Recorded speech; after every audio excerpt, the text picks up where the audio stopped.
There's something out here, and it isn't human. July 20th, 1969. All across America, living rooms buzz with anticipation. Families crowd around bulky television sets, their screens glowing in grainy black and white. Children in pajamas sat cross-legged on shaggy carpets, while fathers in worn recliners clutched beers, their eyes locked on the flickering broadcast. Mothers held their breath, hands still dusted with flour from unfinished pies cooling in kitchens. For one rare moment, the entire nation, indeed the entire world, leaned forward together. Up there, beyond the static sky, three men bore the weight of history. Neil Armstrong, Buzz Aldrin, and Michael Collins. Names already etched into legend. But legends are rarely told in full. Inside the lunar module, cramped and humming, the air felt heavy. Armstrong's training had taught him discipline, but his fingers still trembled as they hovered over controls. Every vibration of the fragile craft seemed amplified, every creak and groan like the breath of some living creature beneath their boots. Aldrin's voice broke the silence, low and nervous. Landing complete. Engines shut down. Armstrong exhaled slowly, his chest tightening with a mix of triumph and unease. Then, through the headset, a whisper, not the clear, confident tones of mission control, but something fractured, broken, urgent. Houston, we are not alone. For 2 full minutes, the transmission went dark. On Earth, the broadcast carried routine chatter. But within that silence, the astronauts sat frozen. Their suits felt tighter, their hearts louder. Armstrong's eyes flicked toward the small porthole. At first, it seemed like a trick of light, a glow, soft, pulsating, seeped through the narrow window. Not the harsh blaze of the sun, not the familiar glint of earthshine. This was different. Armstrong's hand moved slowly, pulling back the shade. And then he saw it. Something loomed at the crater's edge. It was massive, stretching upward like the ribs of a cathedral, yet curving with impossible precision. Not jagged stone, not a random boulder. The surface caught the faintest shimmer of light, revealing smooth arcs and shadows that spoke of design, of construction. Aldrin's voice cracked, almost swallowed by fear. Dear God, it's watching us. The lunar module felt suddenly smaller, as though pressed in by unseen walls. Armstrong tried to steady his breathing, but the sight outside the window grew sharper, clearer, undeniable. The glow pulsed again, slow, deliberate, like a heartbeat in the void. On Earth, millions of viewers saw only a flag. Children cheered. Reporters smiled. But on the moon, 2 men stared at something that no broadcast would ever reveal. Armstrong's whisper trembled into the mic. This isn't natural. Was it a mere rock formation shaped by time? Or a colossal ship, silent and waiting at the crater's edge? The official report would later call it a technical anomaly. A brief communications drop, nothing more. But for Neil Armstrong and Buzz Aldrin, those 2 minutes of silence were the longest of their lives. Inside the lunar module, the hum machinery felt louder than ever, vibrating against their helmets like a restless drum. The glow outside still pulsed faintly at the crater's edge, throwing shadows that stretched unnaturally long across the gray dust. Armstrong kept his eyes locked on the horizon, his chest rising and falling in deliberate, measured breaths. Aldrin's hand lingered near the camera controls, as though he couldn't decide whether to document the impossible or shield himself from it. Above them, Michael Collins orbited alone in the command module. From his vantage, Earth shone like a fragile marble suspended in black velvet, yet his headset crackled with something that made his blood run cold. Distorted fragments, half-whistles, half-tones, echoing through the void. It was no language, no static he'd ever trained to hear. Metallic, rhythmic, almost musical. He pressed his mic. Neil? Buzz? Are you receiving this? No reply, only the eerie, flute-like notes winding to the channel, as though the moon itself were singing. Down below, the structure revealed itself in cruel clarity. Not smooth like new steel, but scarred. Pitted with what looked like impacts, long vertical grooves etched along its length. Seams, welds. The geometry was undeniable, precise where no natural rock should be. It looked less like a mountain and more like the side of a vessel that had been standing for longer than human history. Armstrong's training screamed for calm, but his voice shook as he reached for the private channel. Houston, he said slowly, every syllable deliberate, we are observing an artificial structure. Static, a hiss, sharp as a blade. And then, nothing. The channel went dead. Inside mission control, hundreds of miles away, headsets buzzed with panic. Screens flickered, Voices overlapped. One engineer shouted, "We've lost their private feed." Another voice, hard, commanding, "Cut through. Switch them back to the main channel." Immediately, hands scrambled, switches flipped. But still, silence. Back on the moon, Armstrong felt the weight of it. The silence was an accident. Someone had deliberately cut the line.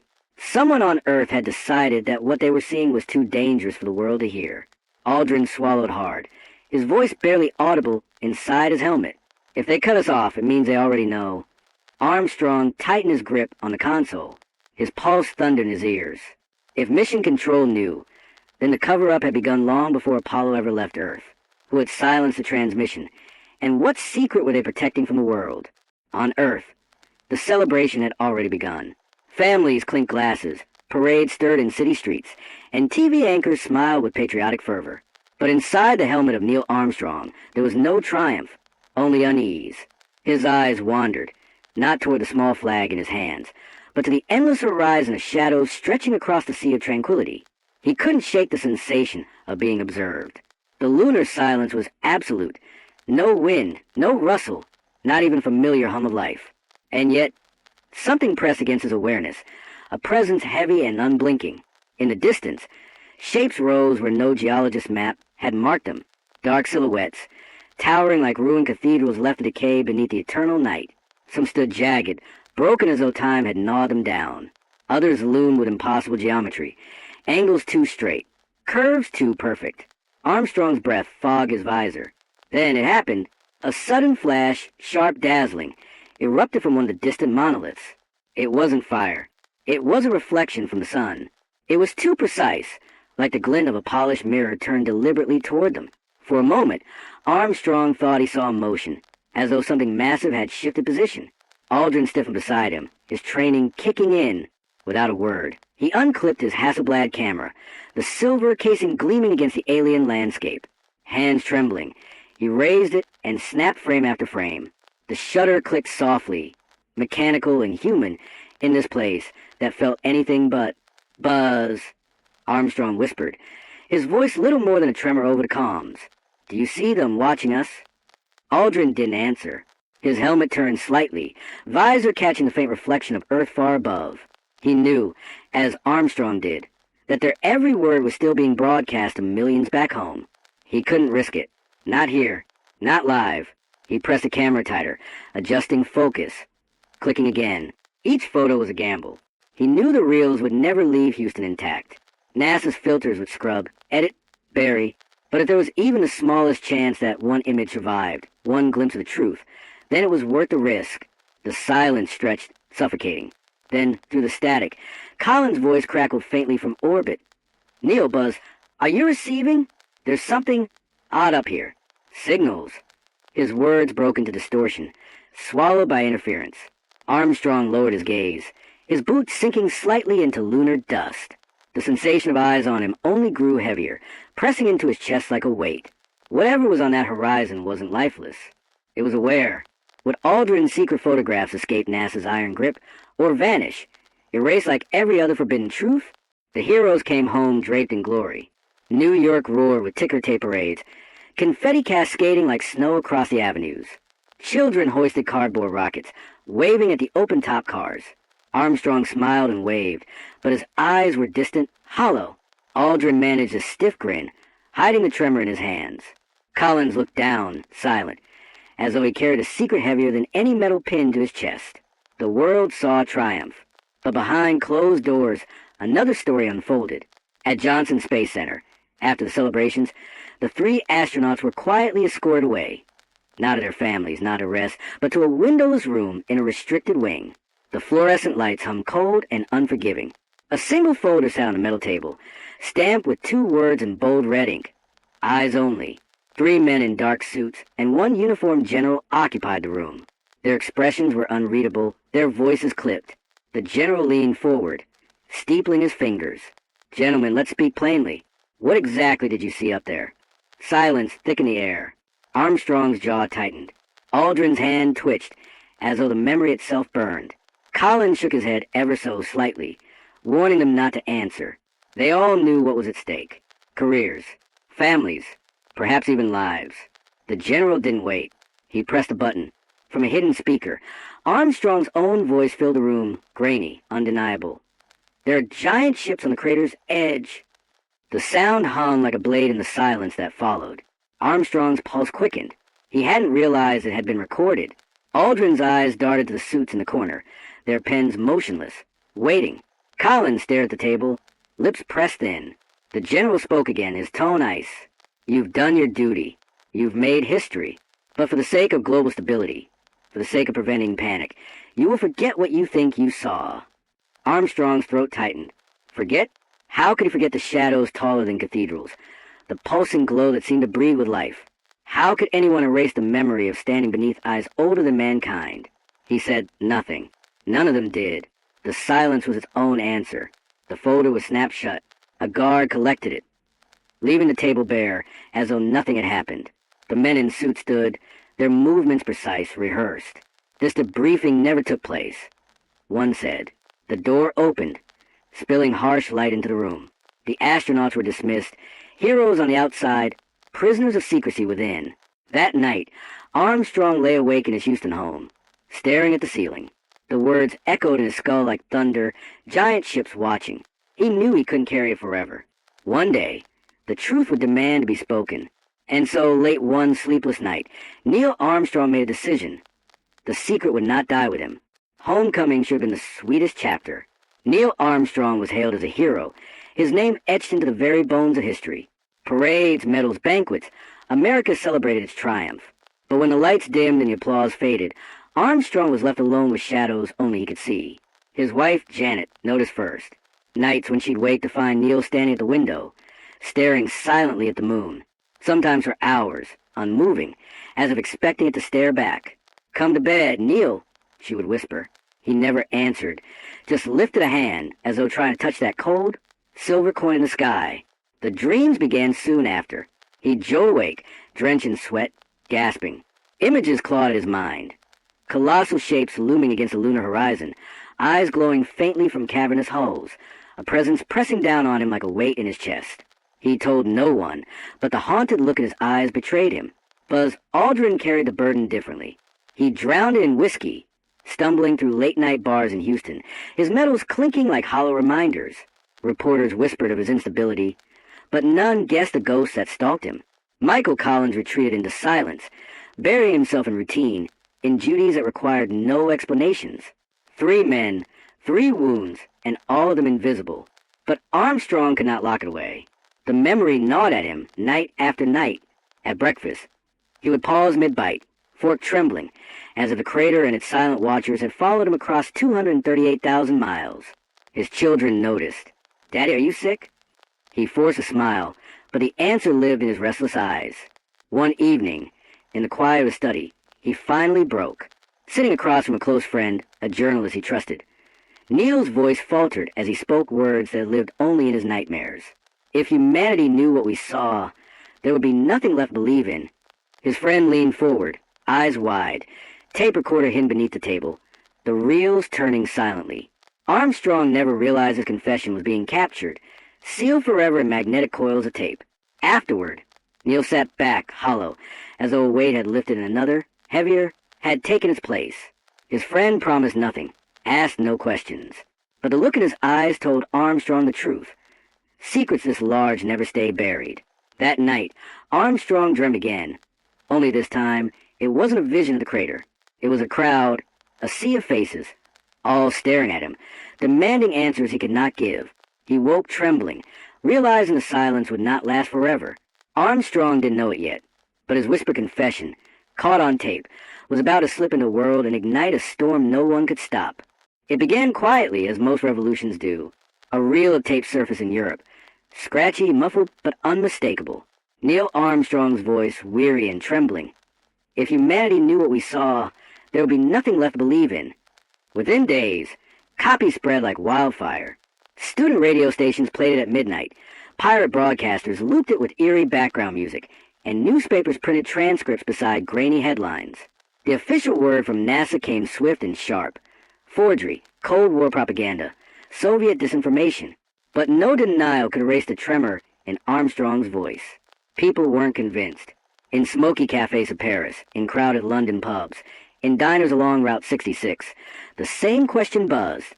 What did they see on the moon? Protest signs began appearing outside NASA offices. We deserve the truth. Crowds chanted in front of the Capitol, their voices echoing through marble halls. No more lies. No more lies. The movement gained a name, whispered at first, then shouted like a battle cry. Public revenge. It wasn't about anger. It was about justice. Ordinary citizens demanding what they felt was stolen. The right to know. Under growing pressure, Armstrong was summoned to Washington for a closed-door hearing. The chamber was stark, the air heavy with tension. Senators sat in rows, their pens poised like daggers. Before him, cameras were banned, but microphones were everywhere. One senator leaned forward, eyes piercing. Commander Armstrong, did you witness anything unusual during your time on the lunar surface? The room fell silent. Armstrong's heart pounded, the weight of the world pressing on his shoulders. He thought of Janet, of his children, of the silent monoliths watching from across the crater. He thought of the parades, the medals, the expectations of millions. He thought of the truth. His lips parted. The words slipped out, soft yet thunderous. We are not alone. The chamber froze. A pen clattered from a senator's hand. A murmur swelled into gasps, into whispers that echoed like waves against the chamber walls. By nightfall, the words leaked to the press. By morning, they were everywhere, blazing across front pages, whispered on subways, shouted in classrooms. The world trembled. Some wept in awe. Others raged in fear. Religious leaders scrambled for answers. Skeptics demanded proof. Governments braced for unrest. Yet for the first time, the silence cracked, and from it poured a storm of doubt and demand. Armstrong returned home a marked man, both hero and heretic. His house was swarmed with reporters. His phone lines jammed with calls. Strangers camped outside, holding candles and signs. Tell U.S. everything. But behind the chaos, something darker stirred. Black cars lingered on the street. Unfamiliar voices whispered on his phone line. NASA officials called daily, urging silence. Armstrong had spoken one truth. But was the world ready for the rest? As protests swelled across continents, a young NASA technician stumbled upon photographs, images that would prove Armstrong right and place his own life in grave danger. Mark Reynolds was 25, a fresh-faced NASA technician, barely out of college. He had grown up in Kansas, the son of a schoolteacher and a hardware store owner, watching Apollo launches on a flickering Zenith TV while eating TV dinners with his family. For him, joining NASA was the ultimate dream, but he never imagined that dream would lead him into shadows. Late one evening, assigned to organize damaged film reels from Apollo 11, Mark sat alone in the cold hum of the archive room. Rows of metal cabinets stretched into darkness, their drawers labeled with missions, dates, and codes. Most reels were routine, test shots, calibration images, blurred frames of lunar dust. But one strip of negatives caught his eye. The frames were grainy, streaked with static, but something enormous filled the background. Behind the suited figure of Buzz Aldrin, blurred but unmistakable, rose a shape that dwarfed the lunar module. Curved, towering, impossibly geometric. Mark's breath caught. It wasn't a hill. It wasn't a rock. It looked like a wall of a ship, black against the gray dust, stretching upward until it vanished into shadow. His pulse hammered. Carefully, he slid the negatives into a viewer. Each frame revealed more. An arc like the side of a hull. Seams carved into the surface. Shadows cast at angles no natural formation could make. His hands shook as he whispered to himself, "My God, they were telling the truth." He knew he should report it, log it, file it like every other reel. But instinct screamed otherwise. He tucked the strip into a manila envelope and slipped it into his jacket pocket. The next morning, Mark took the envelope to his supervisor. He spoke in a low voice, careful, hesitant. "Sir, I think there's something here you need to see." The older man glanced at the frames, his face unreadable. He nodded once, then quietly said, "Leave it with me. I'll take care of it." When Mark arrived at work the following day, his ID badge no longer worked. His desk had been cleared. His nameplate was gone. A colleague whispered nervously. "They said you've been reassigned. Extended assignment." But no one knew where. That night, Mark's parents received a letter in the mail, typed and signed with only one line. "Your son has been sent to a long-term project." There was no return address, no explanation. Whispers began to spread through NASA's corridors. A phrase repeated in hushed tones. the silent protocol. Evidence wasn't just buried, people were erased. But Mark had been cautious. Before handing over the reel, he had duplicated one set of images and mailed them to a freelance journalist he trusted in Albuquerque. Days later, that envelope landed on a cluttered desk, postmarked Houston. The journalist opened it, eyes widening at the blurry but undeniable shadows looming over the astronauts. By publishing those photos, the journalist would spark a firestorm and unknowingly sign his own death warrant. The envelope reached a small newsroom in Albuquerque, an unremarkable office above a pawn shop, its carpet threadbare, its air filled with a hum of old fluorescent lights. The journalist who opened it, Daniel Harper, was no star reporter. He was 42, weary from years of chasing small-town scandals, his desk cluttered with cold coffee cups and stacks of unpaid bills. But when he held those negatives up to the light, his heart skipped a beat. The images were grainy, blurred at the edges, but unmistakable. Behind the astronaut, Buzz Aldrin, his suit gleaming in the harsh sunlight, loomed a shadow that defied reason. Towering, curved, massive. It wasn't a hill, it wasn't dust, and it wasn't a trick of the lens. Harper saw lines too precise, an arc too deliberate. He whispered aloud in the empty room. This is a ship. He hesitated. Printing them could cost him everything, his job, maybe even his life.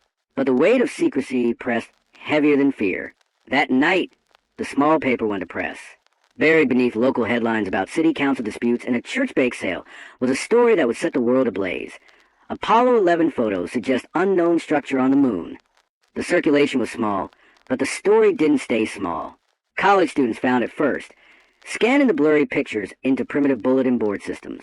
Radio hosts latched onto it, filling late-night airwaves with speculation. Within a week, the photograph had traveled across the ocean, splashed across tabloids in London, debated on talk shows in Tokyo, whispered about in Moscow cafes. Officials scoffed, dismissing them as damaged film or Soviet fakes. Yet the images had a gravity of their own.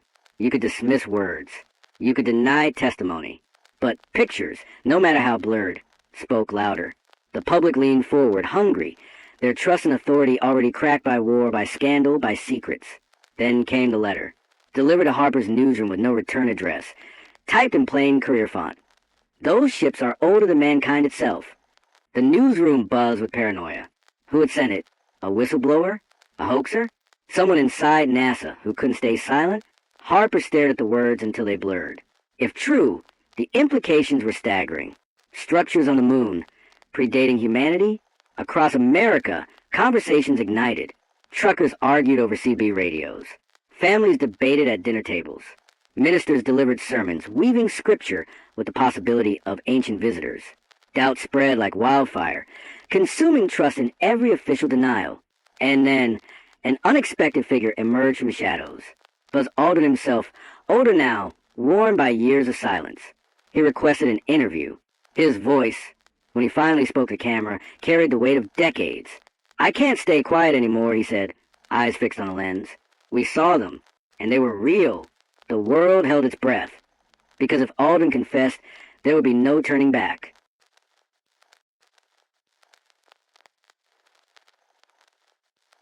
It happened quietly, almost without warning.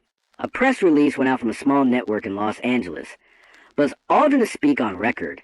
At first, most dismissed it as rumor, the product of conspiracy forums and late-night talk shows. But when the cameras finally rolled and Aldrin himself appeared, the world froze. He was older now, his hair silver, his frame thinner, his hands trembling slightly as he adjusted the microphone. Time had softened his features, but not his eyes. Those eyes still burned with something unspoken, something carried for decades like a secret scar. The studio was dimly lit, a single spotlight casting him in half-shadow. He cleared his throat, leaned closer, and began. "We saw them," he said, his voice steady, though heavy with age. "They were real." The interviewer leaned forward, stunned. "Commander Aldrin, what do you mean by them?" Aldrin inhaled, his chest rising slowly as though every word cost him a lifetime of silence. "On the moon, July 1969, at the crater's edge. We weren't alone. There were ships, colossal ships, larger than anything we could ever build. They weren't illusions. They weren't tricks of light. They were there." The studio air seemed to crackle. For a moment, no one moved. The interviewer blinked, his notes forgotten. Aldrin continued.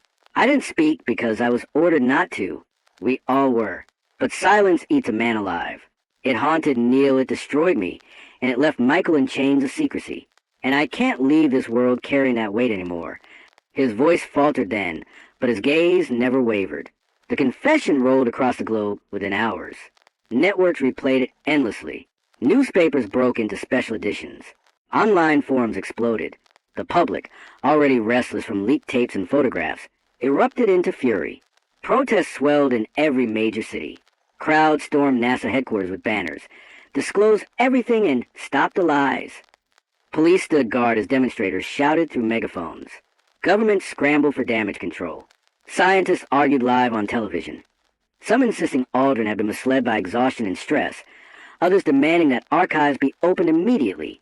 The confession fractured trust like glass under a hammer. For decades, the moon had been a symbol of victory, of human achievement. Now, it was a stage for a secret too vast to ignore. But Aldrin wasn't finished. His eyes narrowed, his voice dropping lower, trembling with the weight of memory. There's something else. Something I never thought I'd admit. He leaned closer, almost whispering. We weren't just watching. We were being warned. The interviewer swallowed hard. Warned by what? Aldrin's answer never came. The feed cut to static. Viewers at home pounded their remotes, thinking it was a glitch. But it wasn't. The broadcast had been severed. And within hours, another leak began to circulate. A video clip, grainy and distorted, said to be from the missing 2 minutes of Apollo 11's transmission. Would this video confirm Aldrin's words, or expose something even more terrifying than anyone had imagined? The video surfaced first on a small message board, uploaded by an anonymous user with no profile picture and no name. Within minutes, it spread like wildfire across the globe. Governments scrambled to pull it down, but every time one copy vanished, 10 more appeared. By dawn, millions had seen it. The footage was grainy, washed and static, the black and white frame skipping as though fighting against time itself. But even through distortion, the truth was undeniable. Neil Armstrong stood rigid, his suit stark white against the lunar dust. His visor reflected not just the barren horizon, but something else, something massive, stretching beyond the crater's rim. A shadow loomed, curved and deliberate, too vast to belong to rock or hill. Then came the sound. At first, only the familiar crackle of comms, then a low, metallic resonance. A voice, not human, not mechanical, but something between, deep resonant, vibrating like a cathedral bell. The words emerged slowly, deliberate, in English. You are not permitted to go further. Armstrong's head turned slightly, his posture stiff as if frozen by the weight of command.